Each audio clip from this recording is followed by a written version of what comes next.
Ghotki Pakistan peoples party के अॻूणे MPA सरदार अली नवाज़ ख़ान उर्फ़ राजा ख़ान महर चयो आहे त पीपल्स पार्टी ईंदड़ चूंडुनि में सिंध वफ़ाक़ में वॾी अक्सरियत सां कामयाब थींदी ऐं बिलावल भुट्टो ज़रदारी वज़ीर आज़म थींदो।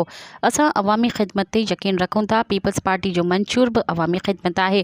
असां पंहिंजे दौर में घोटकी शहर में रिकॉर्ड तरक़ियाती कम कराया आहिनि ऐं हज़ारे नौजवाननि खे नौकरियूं ॾिनियूं आहिनि ऐं मुस्तक़बिल में बि कामयाब थी पंहिंजे हल्के जी ख़िदमत कंदा रहंदासीं। अहिड़नि ख़्यालनि जो इज़हार हुन राजा हाउस घोटकी में शहर जे 14 वार्डनि जे मुअज़्ज़िज़िन ऐं शहरियुनि जे एज़ाज़ में कोठायल कॉर्नर मीटिंग खे ख़िताब कंदे कयो।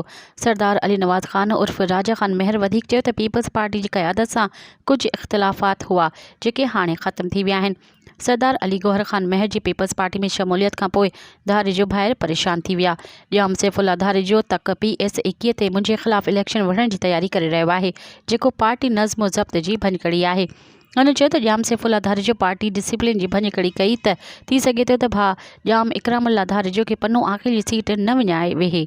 इन मौक़े ते सरदार अली नवाज़ ख़ान घुट्टो अॻूणो म्यूनिसिपल चेयरमैन सैयद असगर अली शाह गिलानी चौधरी लियाकत अली आरई Syed Allah Wadhayo Shah Ashok Kumar Hema Rajani doctor Fayaz Ali Rajput advocate Rana Mohammad Javed advocate Rao Nadeem Akhtar advocate Adam Mirani Abdul Majid Lakho Malak Mohammad नज़र मलक मोहम्मद आमिर उस्ताद लुत्फ़ुल्ला मलक बशीर अहमद फुलपोटो ऐं ॿिया पिणु मौजूदु हुआ।